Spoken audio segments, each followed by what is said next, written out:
Assalamualaikum warahmatullahi wabarakatuh. Alhamdulillahirabbil alamin wassalatu wassalamu ala asyrafil anbiya'i wal mursalin wa ala alihi washabihi ajmain. Amma ba'd. Pertama-tama dan yang paling utama, marilah sama-sama kita panjatkan puji dan syukur kehadiran Allah Subhanahu wa taala yang telah memberi kita sehat badan, sehat pikiran sehingga kita dapat berkumpul di tempat yang berbahagia ini. Salawat beriring salam, marilah sama-sama kita sanjung sajikan bantuan alam Nabi besar Muhammad sallallahu alaihi wasallam. Rasa terima kasih kepada ibu-ibu yang telah hadir pada pertemuan virtual kedua kita adakan setiap bulan. Pada kesempatan hari ini kita akan memasuki sesi 12, yaitu penelantaran dan eksploitasi terhadap anak. Ini dia pencegahan penelantaran dan eksploitasi terhadap anak pada pertemuan hari ini. Jadi ibu-ibu, sebelum kita melanjut lebih jauh tentang sesi ini, mungkin ibu-ibu masih ingat pada pertemuan bulan yang lalu itu apa? Membahas tentang apa? Ya ibu? Ya, terima kasih ya. Tapi semua masih ingat ya. Ada diterapkan di rumah ibu-ibu tentang pembahasan yang lalu. Ya, terima kasih ibu-ibu. Jadi ibu-ibu pada sesi ini ada yang tahu ibu-ibu tentang pengertian penelantaran anak ini? Ibu-ibu, ya silakan. Oke, lanjut. Siapa lagi?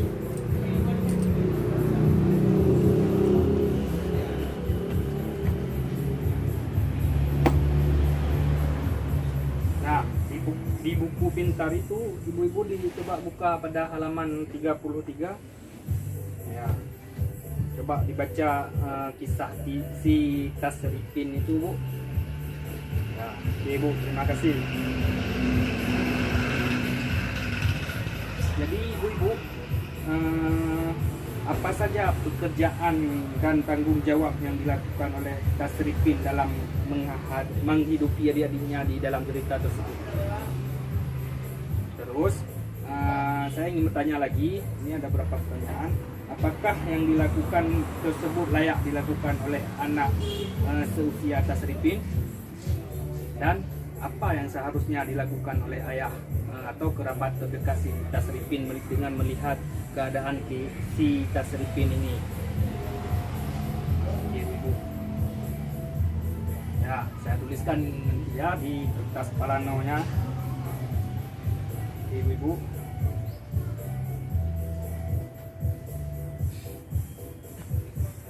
Jadi ibu-ibu, bahwa dalam hal-hal yang dilakukan oleh ayah Tasripin merupakan tindak, kita simpulkan di sini apa yang dilakukan oleh si ayah Tasripin ini merupakan tindak penelantaran ya ibu. Jadi penelantaran adalah tidak dilakukannya kewajiban dan tanggung jawab orang tua dalam memenuhi kebutuhan dasar anak, termasuk kasih sayang dan perhatian orang tua terhadap anaknya ibu-ibu. Jadi kalau ibu tidak ada memberikan perhatian dan kasih sayang terhadap anak-anak, itu termasuk penelantaran terhadap anak, gitu ya. Jadi untuk lebih jelasnya lagi kita lihat di depan ini ada chart. Ini dia. Ada tidak dilakukannya kewajiban dan tanggung jawab orang tua dan pengasuh atau pengasuh dalam memenuhi kebutuhan dasar anak, baik itu fisik maupun psikis, rohani maupun sosial anak. Ya, anak terlantar adalah anak yang karena suatu sebab orang tua yang melalaikan kewajibannya sehingga kebutuhan anak itu tidak dapat terpenuhi dengan wajar secara rohani ibu. jasmani maupun sosial. Nah, itu sudah diatur dalam Undang-Undang Pasal 1 Undang-Undang Nomor 4 Tahun 1979 Ibu. Jadi hati-hati ketika menelantarkan anak-anak Ibu. Ini tolong diingat baik-baik. Mungkin ada orang di kampung Ibu itu seperti yang sudah kita lakukan, kita lihat tadi, jika ada orang-orang yang menelantarkan anaknya, tolong dilaporkan ke aparatur. Yang paling pertama itu aparat desa, setelah itu polsek, dan terus berjenjang ya Ibu. Nah, selanjutnya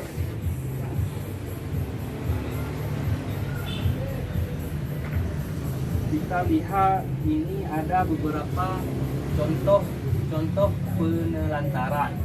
Nah, di sini ada beberapa contoh penelantaran, misalnya tidak memberikan makanan yang sehat kepada anak kita, rasa aman tidak kita kasih kepada dia, dan bergizi. Mungkin di sini kita dengan memberi makan seadanya saja, tidak melihat kebutuhan makanan yang sehat, itu tidak ada kita berikan kepada dia itu termasuk penelantaran Ibu-ibu ya. Tidak diberikan tempat tinggal dan pakaian yang layak. Kita memberikan pakaian terhadap anak-anak kita seadanya, dengan keadaan compang-camping kah, itu kita tidak memperhatikan itu anak-anak kita. Jadi ibu-ibu, selanjutnya tidak diizinkan sekolah. Nah, ada ibu-ibu di sini yang tidak mengizinkan anaknya untuk bersekolah. Mungkin tetangga-tetangga Ibu, saya harap tidak ada ya. Karena kalau di tempat saya itu ada juga yang tidak mengizinkan anak-anaknya tidak bersekolah, lalu disuruh anak-anaknya buat bekerja. Alasannya karena ingin membantu orang tua, ingin membantu ekonomi orang tuanya. Jadi di sini terkena juga penelantaran terhadap anak ya. Selanjutnya tidak melakukan imunisasi terhadap anak ya. Di sini kan kita di dalam anggota PKH ini setiap bulan itu kita mewajibkan anggota PKH kita ibu untuk ke posyandu kan. Itu di kampung-kampung sudah ada per bulannya, pasti ada di Cirebon. Jadi kami mohon untuk membawakan anak-anaknya ke posyandu untuk mendapatkan imunisasi. Jadi anak kita sehat sehingga dalam pendidikan dia lancar itu ya. Jangan tidak memberikan imunisasi, nanti kurang gizi. Selanjutnya tidak dibawa berobat ke puskesmas atau layanan kesehatan lainnya. Ketika anak kita sakit atau flu atau kenapa, kita sering mengacuhkannya sehingga anak kita sakitnya berparah, bertambah, tapi kita tidak mau membawanya ke rumah sakit. Nah, itu termasuk penelantaran juga. Tidak mendukung pendidikan anak. Nah, ini seperti yang saya bilang tadi, ketika anak ingin bersekolah tapi kita tidak mendukungnya ibu-ibu, itu jangan ibu-ibu ya. Saya harapkan jangan pernah ada yang tidak mendukung dengan pendidikan anak. Tolong dilihat, dijaga baik-baik. Tidak memberikan kasih sayang ibu-ibu. Nah, ini kasih sayang dalam bentuk apa? Dalam bentuk apapun kita harus memberi kasih sayang terhadap anak kita, supaya apa? Dia merasa nyaman bahwasanya orang tua itu sayang terhadap dia. Selanjutnya tidak memberikan perhatian dalam bentuk apa yang dia lakukan, apa kesehariannya setelah pulang sekolah, apa yang dia lakukan, apakah dia ada mengerjakan PR-nya sebagai kewajiban-kewajibannya. Tolong diperhatikan ibu-ibu ya, anak kita tidaknya nanti ada berprestasi di rumah sekolah. Nah, tidak mendengar pendapat anak. Seringkali kita tidak mau mendengarkan pendapat si anak. Mungkin pendapat dia penting bagi dia, hanya kita harus mendengarkan pendapat dari si anak. Selanjutnya tidak memberikan kesempatan beribadah. Nah, mungkin di sini tidak ada yang tidak mau memberikan kesempatan beribadah. Mungkin ibu-ibu semua menyuruh malah ya untuk beribadah. Ya, nah, yang selanjutnya itu tidak mengenalkan nilai-nilai baik dan buruk, tidak mengenalkan pada si anak ini mana yang baik, mana yang jelek, itu tolong dikenalkan perbuatan baik, perbuatan jelek itu tolong dikasih tahu terhadap anak. Selanjutnya tidak mengajarkan untuk menghargai dalam bentuk sopan santun. Itu makanya anak-anak disuruh pergi ngaji biar nanti dia tahu sopan santun untuk menghargai yang lebih tua. Ketika kita berhadapan dengan orang yang lebih tua, bagaimana anak kita tanggapan sifat dia itu. Selanjutnya tidak mengajarkan untuk menghargai orang atau berhubungan dengan orang lain. Itu cara berkomunikasi dengan orang yang lebih tua bagaimana itu ya. Nah, sering ditinggal sendiri. Nah, di sini kadang-kadang ibu sibuk bekerja tapi anaknya ditinggalkan sendiri. Itu jangan Bu ya, karena termasuk penelantaran anak. Karena kalau kita tinggalkan sendiri dia di rumah, nanti apa yang akan terjadi terhadap si anak itu. Tidak diamankan dalam kurun waktu tertentu, tidak dipedulikan, sering diacuhkan terhadap anak, itu jangan juga dan lain-lain. Nah, selanjutnya ibu-ibu,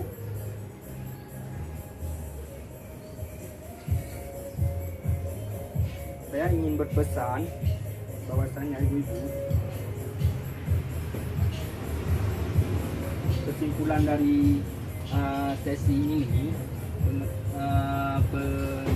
penelantaran anak ini, itu yang pertama, tidak memenuhi hak-hak anak adalah penelantaran anak. Sebagai orang tua, kita harus melakukan pencegahan terhadap penelantaran. Yang ketiga, segala bentuk pemanfaatan anak untuk mendapatkan keuntungan materi maupun bukan materi adalah eksploitasi anak. Orang tua wajib melakukan pencegahan terhadap eksploitasi tersebut. Ini mungkin 2 yang tadi 3 dan 4 ini akan dibahas oleh teman saya untuk langkah yang selanjutnya itu. Jadi pada hari ini untuk pembahasan ini saya cukupkan di sini.